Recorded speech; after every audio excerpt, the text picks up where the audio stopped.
অনেক সময় দেখা যায় কোনো পাখির শরীর জুড়ে পিঁপড়েই লেগে আছে। দেখে মনে হতে পারে হয়তো পাখিটা মারা গেছে, কিন্তু বাস্তবতা একেবারে উল্টো। এই দৃশ্য আসলে একটা কৌশল, এটার নাম অ্যান্টিং। আর এই কাজটি ইচ্ছাকৃত ভাবেই করে প্রায় 200 প্রজাতির পাখি। অ্যান্টিং বলতে বোঝায় এমন এক প্রক্রিয়া যেখানে পাখিরা নিজেরাই পিঁপড়েদের নিজের শরীরে বসতে দেয়। অনেকে আবার পিঁপড়া কুড়ি নিয়ে ডানায় বা পালকে বসায়। প্রথম দেখায় মনে হয় পাখিটা না বুঝেই পোকাদের দ্বারা আক্রান্ত হচ্ছে। বাস্তবে পাখিটি এই কাজ করে কারণ পিঁপড়ের কামড়ে কর্নিক অ্যাসিড নামে একটা পদার্থ বের হয়, যার কারণে পাখিটির শরীরের যত জীবাণু আছে আর যে খাজুলি চুলকানি আছে এগুলোর জন্য অ্যান্টিভাইরাসের মতো কাজ করে। তাই পাখি নিজে থেকেই পোকা লাগিয়ে নিজে ওই শরীরের চুলকানি বা অ্যান্টিভাইরাস গুলো মেরে ফেলে পাখি পিঁপড়ার অ্যান্টিভাইরাস দ্বারা।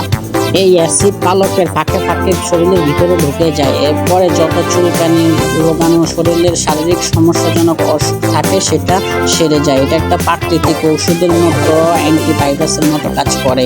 তাদের শরীরের যত জীবাণু আছে সমস্ত জীবাণুগুলো ওই পিঁপড়ার কামড়ে অ্যাসিড দ্বারা ধ্বংস হয়ে যায়।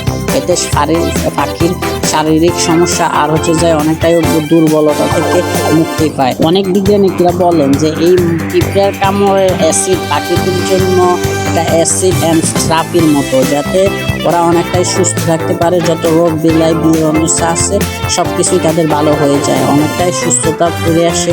এটা একটা থেরাপির মতো কাজ করে। তো গাইজ আল্লাহ হাফেজ, বাবাটা এটা আবার নতুন কোনো ভিডিওতে আবার দেখা হবে। সবাই অবশ্যই ভালো থাকবেন। Bye, tata.